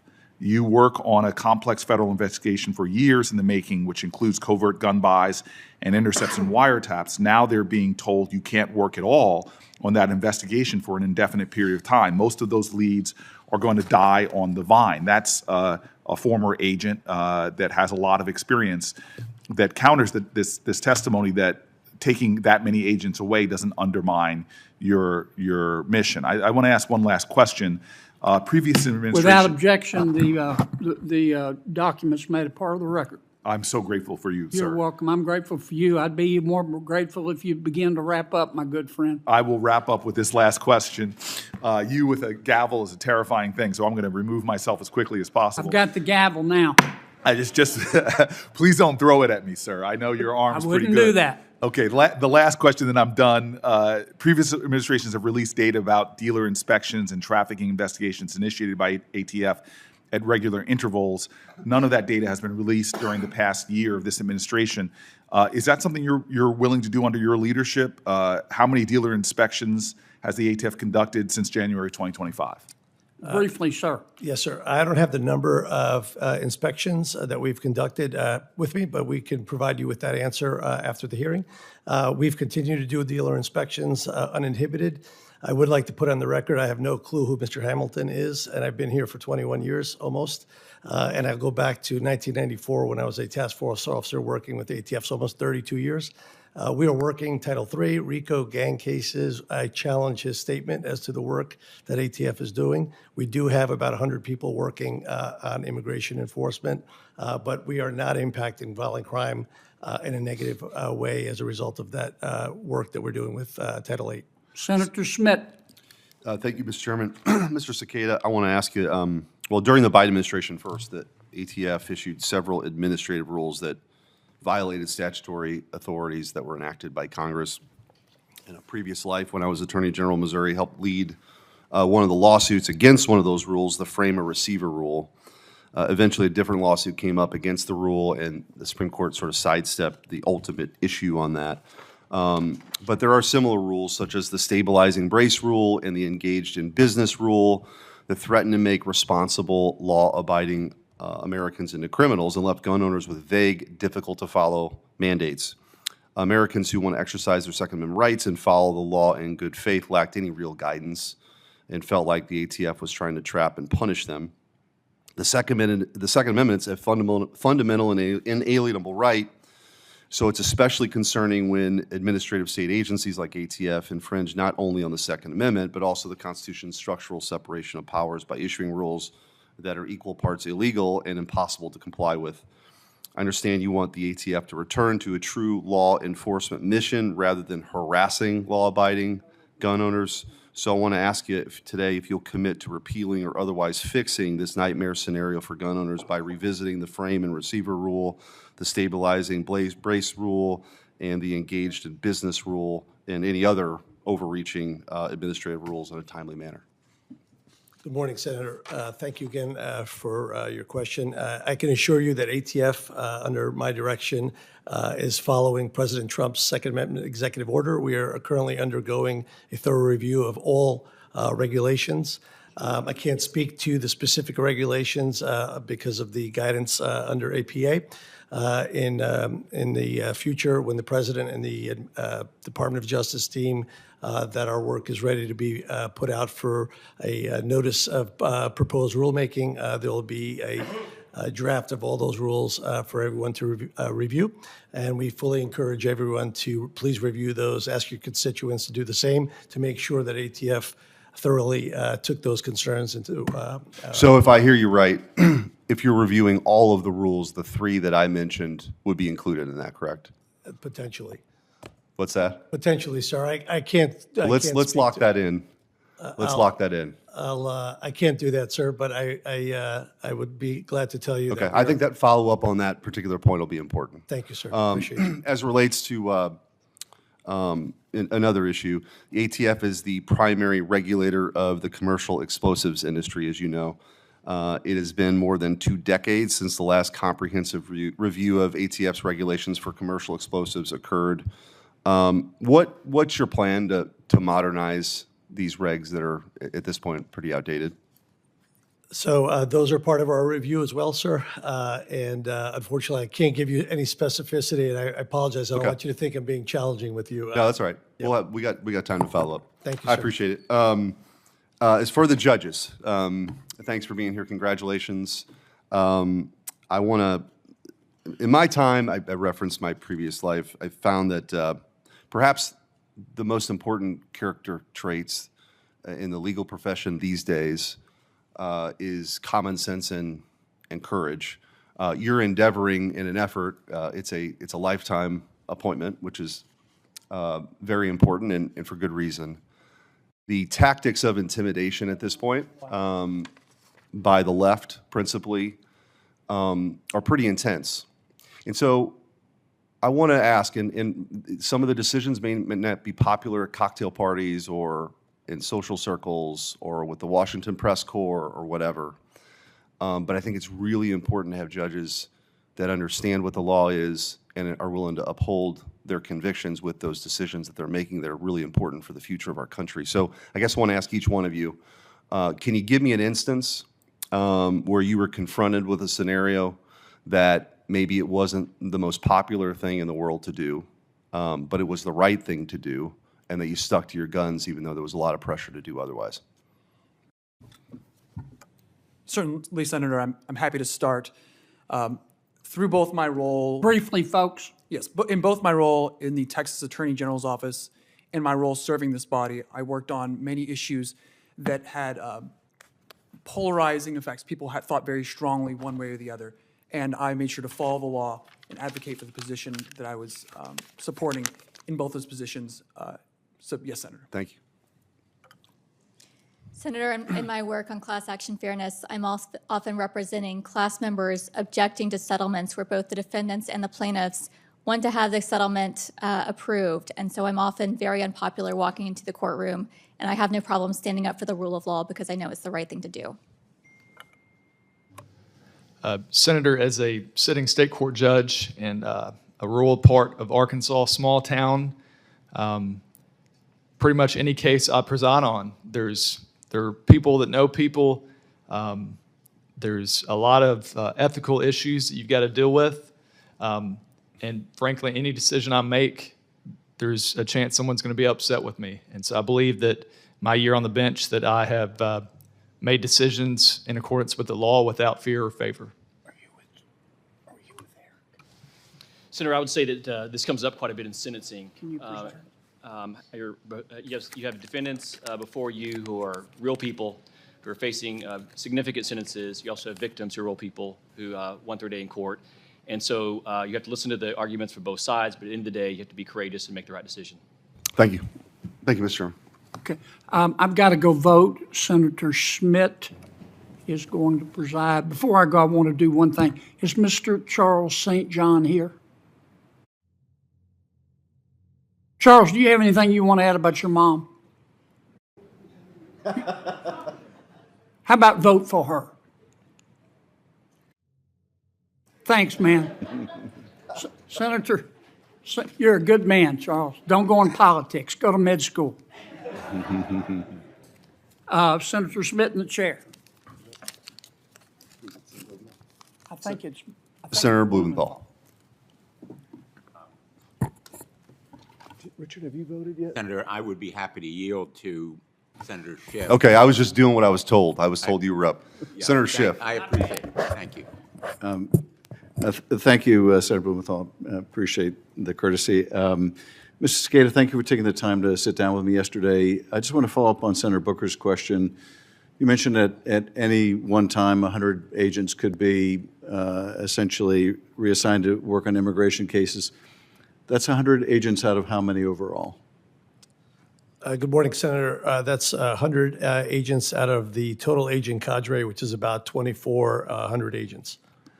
And I think when we got together, you mentioned that you still have to do some considerable hiring to get up to the capacity you need? Yes, sir. The administration has directed us to increase our special agent numbers up, actual special agents up to 3,000 agents, which would bring us additional 800 or so agents to get to that number. And what is the need for the additional 800 agents? Completely to stay focused on violent crime throughout the United States and our cities most impacted by violent crime. And the additional increment of 800 agents, would it enable you to go after more violent crime? Yes, sir. Doesn't that indicate then that taking 100 agents away from dealing with violent crime to focus on immigration when you're already short 800 agents is going to have an impact on the mission? I think that, look, any time we work on the areas that we're responsible for, whether it's tobacco, arson, or explosives, are all ATF's purview. Title VIII was assigned to us as a purview earlier in 2025. So in support of the administration's mission and also in support of our partners at HSI, we've done our best to have that be the least impactful, especially while we stayed focused on violent offenders that were illegal aliens. Again, gang members, as I mentioned to you in our conversation. And just recently, this week, we had in Title VIII operations a person that threatened federal law enforcement with a rifle and put on social media that they were going to empty a clip of 30 rounds into agents standing on the street. ATF agents promptly identified that person and removed that offender from the streets.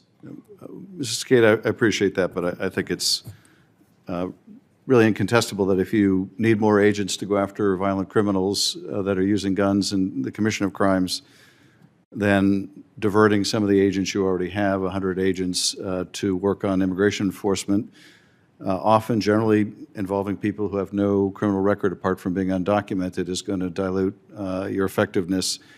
But let me turn to another topic, and that is we discussed the issue of these 3D printers and the printing of weapons. Are you seeing a trend here? Are we seeing more of these ghost guns show up in crime? Has it plateaued? What is the trend? How concerned are you about it? And what do you think we can do about it? Again, thank you. We are seeing a trend as it relates to ghost guns, and I'll include in your definition of guns and we also look at privately made firearms as the description we use for 3D printed firearms and for drop-in autoseers, which can convert firearms to shoot fully automatically. This is a trend that we are seeing. Some of these items are printed here within the United States on a printer that can be purchased for a few $100s, and others are being brought into the United States through China. ATF is seeing trends where these products are showing up primarily in jurisdictions that have very strict firearms regulations. In other areas of the country, we don't see much proliferation of these types of firearms. So regardless, ATF is focused on identifying those sources.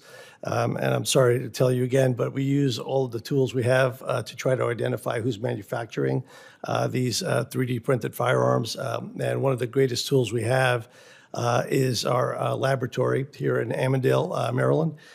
They have the ability to identify the types of polymers that are used and understand where those polymers came from so that we could try to identify whether that firearm, after it was made, traveled in interstate commerce. But we also use DNA to identify DNA profiles that were present for the manufacturer of that firearm as well. One last quick question. Are you seeing a trend in terms of what kind of crimes are being perpetrated with these weapons? Yes, sir. Unfortunately, when prohibited persons find their way into receiving firearms, it's generally a gun crime of some sort, whether it's a shooting, an armed robbery, or other crime of violence.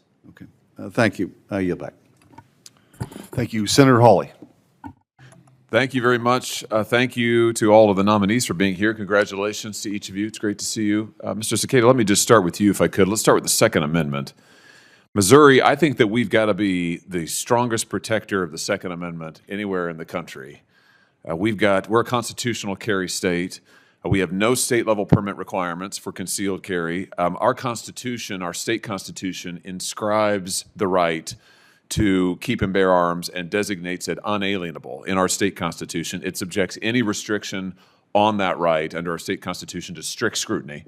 So we're very, very serious about it, and the state has repeatedly signaled, and we're talking now about voters who've adopted this. This isn't just the state legislature. These are our voters who have put this into our state Constitution. We've repeatedly said we don't want the federal government encroaching on our right to keep and bear arms in the state of Missouri. The last administration, however, did this repeatedly. Back in 2022, the Biden DOJ actually asked local sheriffs across Missouri for records of concealed carry permit holders, which state law explicitly forbids the sheriffs to turn over. So you can imagine the conflict there. I mean, here you've got DOJ saying, give us your records. And they're saying, well, the state law forbids it, criminalizes it. You're asking me to turn over something that's illegal under state law. And the bigger question is, why do you need records, lists of concealed permit holders in the state of Missouri? Why would the federal government need to have this? They asked for it from multiple counties. They also, as you know, pursued the zero tolerance revocation policy, the expanded framer receiver rule, all things that Missouri and Missourians have viewed as massive overreach onto our Second Amendment rights. Here's my question for you. Can you commit that under your leadership, ATF will go in a different direction than the last administration, that you'll focus your law enforcement resources on criminals, as opposed to law-abiding citizens who have rights under both the federal and state constitutions? What's your answer? Good morning, Senator. Thank you for your question. I can assure you with absolute certainty that ATF, first of all, under my watch as the deputy director since April of last year, has 1,000% been focused on holding people accountable who have committed violent crimes. We're not here trying to burden unnecessarily the American citizen who has the complete right to exercise their Second Amendment right to bear arms, and we will not be doing that in the future if I am so confirmed. You've got 20 years of experience over that, I think, at the ATF, and then a lot of experience in anti-gang enforcement with NYPD. Just give us a sense of how you'll bring that experience to bear to ensure that the operational resources, should you be confirmed, the operational resources of the agency will be prioritized towards dismantling violent criminal networks, illegal firearm trafficking networks, and the like. How are you going to ensure that this is the priority, not querying the lists of permit holders in my state, for example? Yes, sir. So first off, unlike some prior ATF directors, I will still be a sworn law enforcement officer if I am confirmed. I've done this job from the ground level, police officer, learning to be an investigator, a task force officer with ATF. I have 34 years of experience of not telling people to go out and make cases. I made the cases myself. So I know what it takes. I know that we can't do it alone because we're a small agency.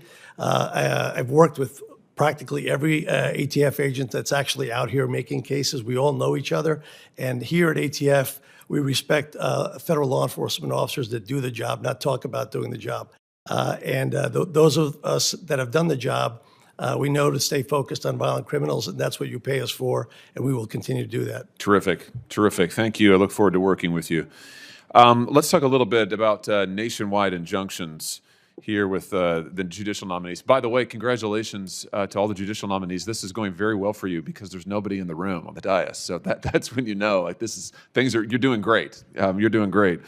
Let's just talk a little bit about what you understand the scope of your equitable power to be when it comes to granting injunctive relief to non-parties who are in front of you. This is something that we've seen happen repeatedly over the years. We've seen Republican-appointed judges do it. We've seen Democrat-appointed judges do it. Give me your understanding of what it is, what kind of equitable injunctive relief you can grant to a non-party should you be confirmed. Let's just go down the dais, and we'll start with you, Mr. Davis. Thank you, Senator. The governing case on this is the Supreme Court's recent case in CASA, which made clear that district court's power is limited to providing full relief to the parties before it. So there's no ability to simply provide relief to parties that are not before the court simply because that is the policy view of the judge or something. It needs to be limited to the parties and full relief. Good. Very good. Ms. St. John. I concur with Mr. Davis's response. Okay. Mr. Shepard. Senator, I concur with my colleagues. Mr. Wolf. Senator, under Trump v. CASA, district judges lack authority to provide for relief for parties not before them when they're using equitable power.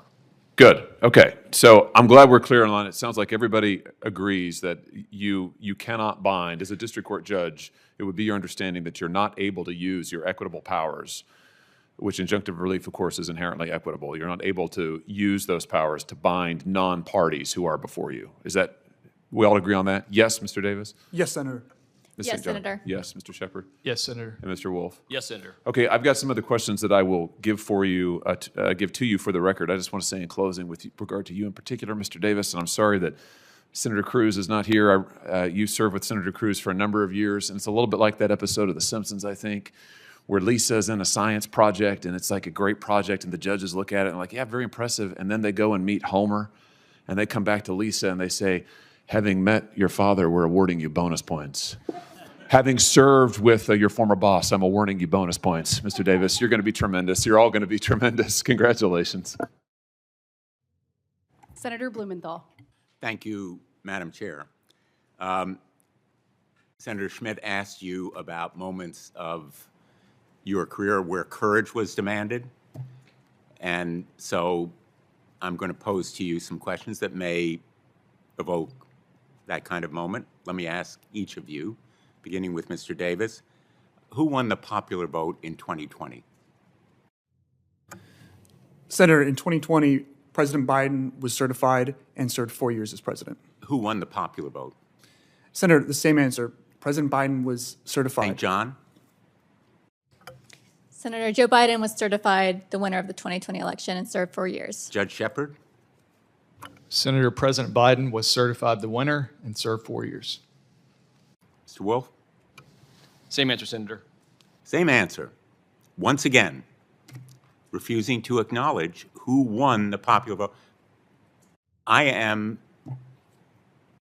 insulted as a member of this body that you simply won't tell us the truth. And that speaks chillingly of what you will do as a United States District Judge if you're confirmed. Let me ask each of you, who won the Electoral College in the 2020 election? Senator, in 2020, President Biden was certified and served 4 years as president. Ms. St. John? Same answer, Senator. Ms. Judge Shepard? Senator, same answer. Mr. Wolf? Same answer, Senator. Don't you feel kind of like monkeys or puppets here? Haven't been given that answer by your minders without standing up and speaking out what the truth is? Let me ask you this question, Mr. Davis. Was the United States Capitol attacked on January 6, 2021? Senator, any characterization of the events that occurred on January 6th would wade into political waters. As a sitting nominee for a federal judicial position, it would be inappropriate under the canons of judicial conduct for me to discuss anything that would characterize and Have you seen video footage of the attack? Yes, Senator. And what did you see in those videos? Senator, again, describing that in ways I think the video speaks for itself and people can draw their own inferences. Anything more than that would be getting into characterizing. You're not going to be sitting on a case involving the January 6th attack on the United States Capitol. To tell us you won't answer this question is an insult to our intelligence. Ms. St. John, was the United States Capitol attacked on January 6th, 2021? Senator, as Mr. Davis stated, I believe it would be inappropriate as a judicial nominee to weigh in on these political controversies. I'm not asking you to weigh in. I'm asking you to answer a question. Senator, under the judicial canons of conduct, I believe it would be inappropriate for me to do so. Which rule of the Code of Conduct? It would be Canon 5, sir. Canon 5 bars you from answering a simple factual question: was the United States Capitol attacked on January 6th? Have you seen a video of that attack? I have, sir. And what did you see in the video? Again, as Mr. Davis stated, multiple judicial nominees have responded to this question. If you're honest with this committee, what you saw is a bunch of insurrectionists attacking the Capitol with all manner of weapons, some of them lethal. Judge Shepard, was the United States Capitol attacked on January 6, 2021? Senator, as a sitting judge and nominee, I would echo the comments of my colleagues. You're sitting state court judge. That's correct, Senator. You have a case before you dealing with January 6th? I do not, Senator. Mr. Wolf, was the United States Capitol attacked on January 6, 2021? Senator Blumenthal, I'd give the same answer with my colleagues. Same answer. You've all been carefully rehearsed. You are going to be on the bench, if you're confirmed, carefully rehearsed for what you will say about the Constitution and the statutes, without the kind of courage that you should be expected to show in that position, a position of trust, more serious than any other in our government with a lifetime tenure. I think you failed the test. Thank you, Madam Chair. Thank you all for being here, and congratulations to each of you on your nomination. Mr. Cicada, how do you say it? Cicada. Did I get that right? Yeah, Cicada? Yes, Cicada, yes, ma'am. Okay, Cicada. I want to start with you. I know many Americans have been concerned with the ATF's history, particularly as it relates to the Second Amendment. But based on your testimony here today and your track record at the ATF, I have full confidence that under your leadership, the ATF will not make the same mistakes that we've seen them make in the past, particularly in the Biden administration. But that being said, I want to ask you about a couple of different areas of ATF's jurisdiction. First, I'd like you to speak to some of ATF's work in combating the constant flow of illicit Chinese vapes that have been coming into our nation and truly putting our children at risk. I know ATF was involved in a recent seizure of more than about, 2 million illegal vapes and vaping products. I want to commend you on that great success, but can you speak to some of the work that you've done to prevent those Chinese vapes from harming American children, and how do you commit to working, when confirmed, on moving that forward? Good morning, Senator. Thank you for your question. If confirmed, ATF will continue to work with our federal partners at the Food and Drug Administration, Customs and Border Protection, DEA, the Postal Service. We were working tirelessly together to identify these importers that are undoubtedly coming from China, but very closely affiliated with the cartels in Mexico. The cartels are very much tied to the distributors that we find spread around the country that are selling these illicit vapes to our minors, to our children in school districts. And frankly, they've strategically placed themselves around our military bases and are targeting our service members. Again, these are chemicals that are unregulated, that are undoubtedly causing harm to our children and our youth, and the same threat is being posed against our younger service members. And we will continue doing that. Again, we have resources that we're trying to balance across the country. In many of these cases, violent crime is tied to them. There's illegal firearms that are found at these distributors and retailers. There's gang members and illegal aliens that are involved in this distribution as well. So we will stay focused on this as well if I am confirmed.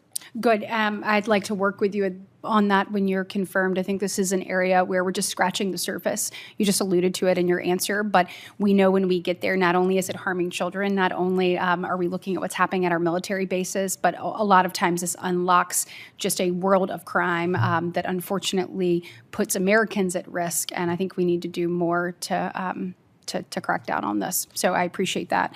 Additionally, I want to discuss some of the great work that the ATF does in Huntsville, Alabama at Redstone Arsenal.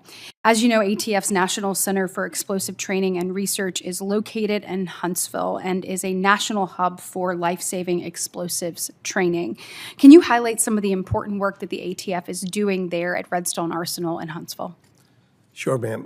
So the NCEDR works primarily to ensure that our state and local law enforcement officers are prepared to handle some of the biggest threats that our country faces as it relates to explosives. In particular, improvised explosives devices that are made from household chemicals and chemicals that are found at Home Depot and Lowe's. These are recipes, frankly, that have been compiled from our international terrorist organizations and have spread amongst the internet through social media outlets and pose a definite threat to our country. We work very closely with the Army and have developed a program called the Ravens Challenge.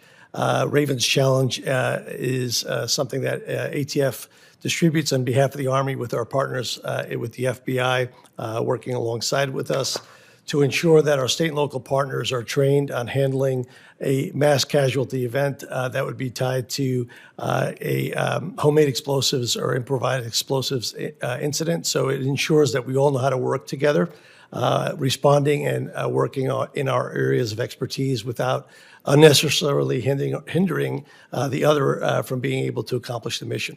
Thank you. I look forward to continuing the great work that's done there and partnering with you once confirmed to continue to elevate it. Last question for all of you, and I'm sure you're glad that all of my questions went to him. I'll start with you, Judge Wolf, and then we'll just go down the line. But obviously, I believe that judges should apply the law faithfully, not legislate from the bench. And I think as a district court judge, you must also abide by the precedent established by the Supreme Court. From time to time, you're going to face legal questions that may not have been addressed or fully addressed by the upper chamber. And my question for you is, with that being the case, can you discuss, and then we'll go down the line, your general philosophy and how you will approach those novel questions of law that come before you? Thank you, Senator. I would say that I'm a textualist and originalist, and of course, those two have interplay between each other. Of course, textualism, you're trying to discern what exactly does the text say, what's before us. And then originalism is simply saying that the Constitution and laws before us have to be interpreted by their original public meaning. That is in accord with what would have been understood at the time of their enactment. Another way to say that would be that the meaning remains unchanged and until properly enacted, or properly ratified or amended. Okay. Senator, I would echo many of the comments of Judge Wolf. I would say if there's no binding precedent on the issue, if it's a question of statutory law, I would look at the plain reading of the text. If there's no ambiguity, that should answer the question. If there is ambiguity, certainly considering what is the original public meaning, as Judge Wolf mentioned, would be where I would look to inform that decision. Excellent. Thank you, Senator. I don't have much to add to my co-nominees' descriptions of textualism and originalism. Those are also what I would apply in that situation. Okay. Thank you. Thank you, Senator. I agree with my friends. Excellent. Well, on that note, I want to say thank you to all the nominees for your testimony today. Written questions for the record may be submitted up until February 11th at 5:00 p.m. And with that, this hearing is adjourned.